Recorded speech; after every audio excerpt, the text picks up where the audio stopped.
It's a building material that insulates, fireproofs, and is practically indestructible. It's also deadly. Noted for its strength, asbestos has been popular in building materials like insulation and joint compounds.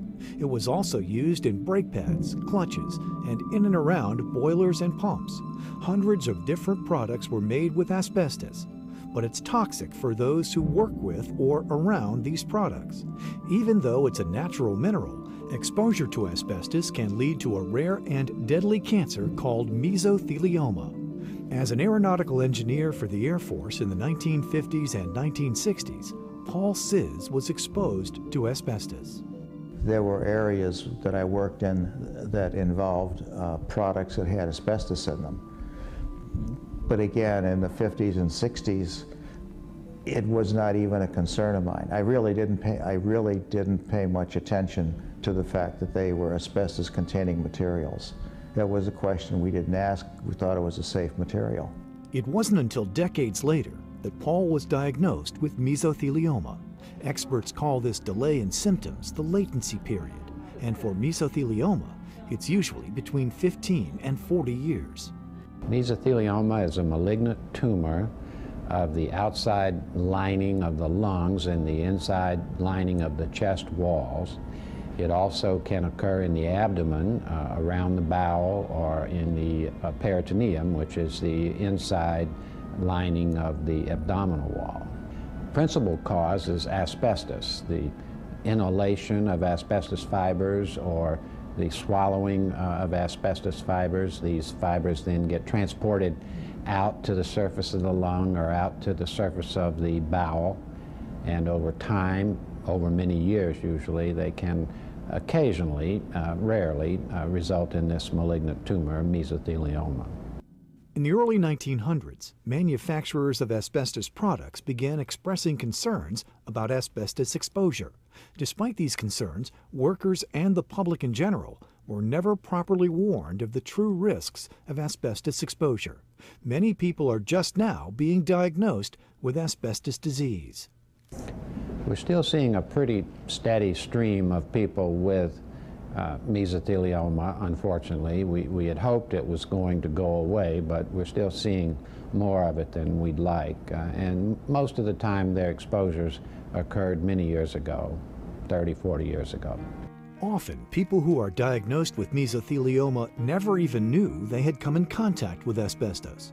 For instance, the spouses of people who have never been exposed can develop the disease after washing asbestos-covered clothes. We see mesothelioma about 15% of the time in people who have what we call bystander exposure. These are typically wives who had husbands who worked in industries where they had asbestos exposure.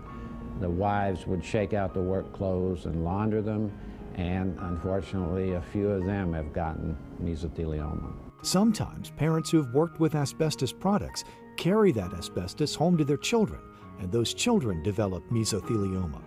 It's only years later that the exposure reveals itself. My wife started showing symptoms of indigestion, weakness, abdominal pain. After my wife was diagnosed with mesothelioma, we did an exhaustive survey of the places she could have been exposed. The sources ranged from things like building materials on the house, brake linings on cars and trucks, possibly even things that were in the soil, vermiculite, that sort of thing. But in my opinion, the overwhelming exposure was due to the clothes that I wore home from work. In those days, I was working in power plants, and a lot of asbestos was used for insulation, and it was not all that regarded as dangerous.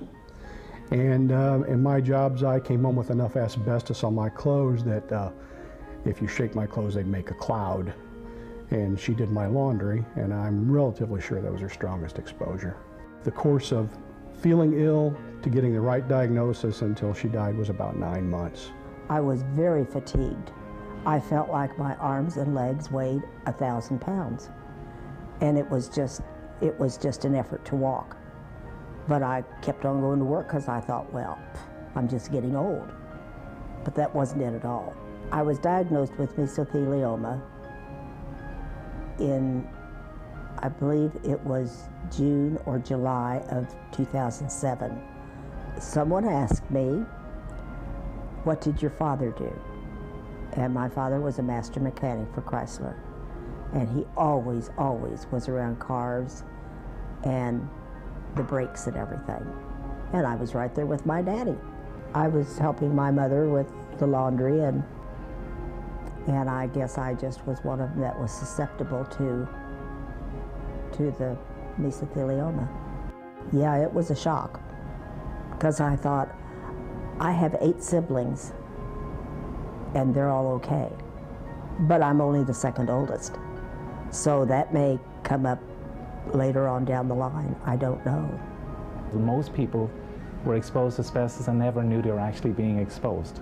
They weren't told there was asbestos in the product.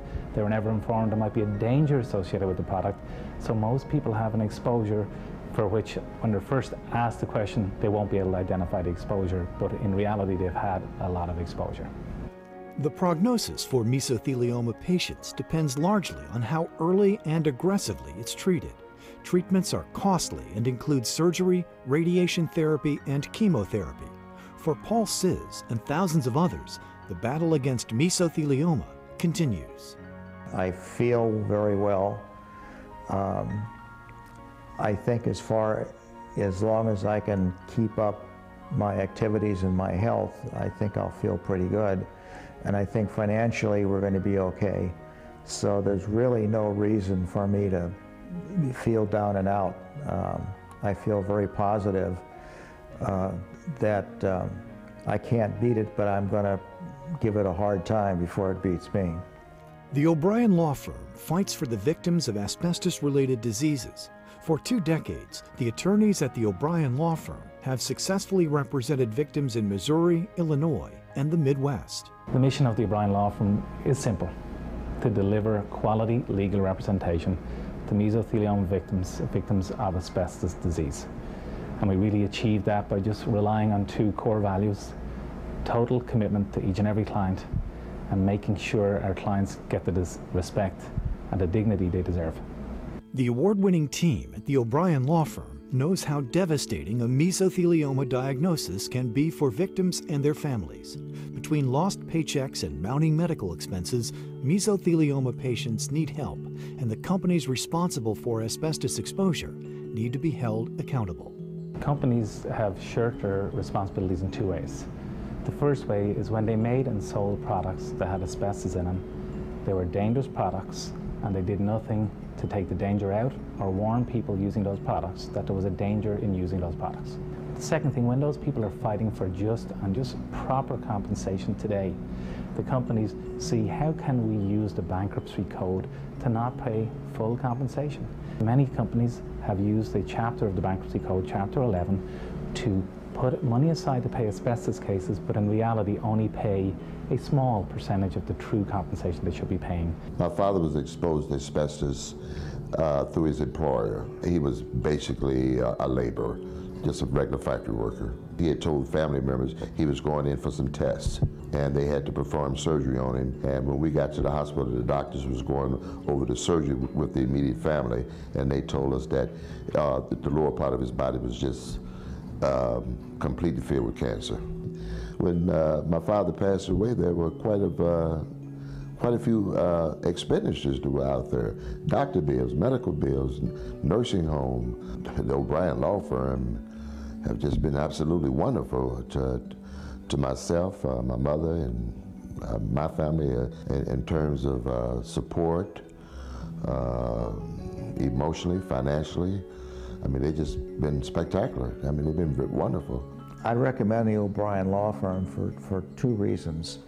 One is the staff that they have. The people are very attuned to the mesothelioma patients and what they're going through and how they can help them. The second thing is, I'm amazed at their skill in putting together suits that will have the mesothelioma patients have some financial recovery. It amazes me as to what they've been able to do. It was more than I would ever have expected. The loss of my wife has been tremendous to our family. She was the matriarch. The bills were overwhelming, and if it weren't for getting a decision in the courts, yeah, they would have been even more overwhelming. I was introduced to the O'Brien law firm through my work, through my union, and they were handling several cases similar to mine, and they made me aware that there were other people that had the same sort of case and that we could pursue this in the courts and possibly get a decision. I think one of the main reasons I would recommend the O'Brien law firm is because their experience in this field and the treatment I've gotten in my case. They made me feel human. It wasn't just a case. I would recommend the O'Brien law firm because they do give you hope. They stay right on top of it. They don't leave anything to chance. They sit right down with you. They discuss what is happening, what perhaps they can do for you, what they can do for your family, and I appreciated that. The future of the O'Brien law firm is dictated by what happens to people as regards the diagnosis of mesothelioma. We believe, and the science is, that people will continue to get diagnosed with mesothelioma for 10, 20 years to come. So we're going to be here to represent those people as they get diagnosed one by one. The second part of our future is we have a role to play in the public forum. Legislators are always trying to pass legislation that will take their rights away. We fight that legislation. We've done it in Washington, D.C. for the last 10 years. And lastly, we want to participate in the public debate that's going on about mesothelioma. Has it gone away? It hasn't. It needs people to bring that voice to the table. Ongoing medical research needs to go on so people can get treatment for that disease in the future. It's not over, it's still a problem.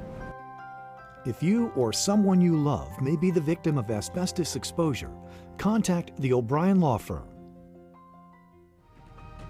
Visit us at o'brienlawfirm.com.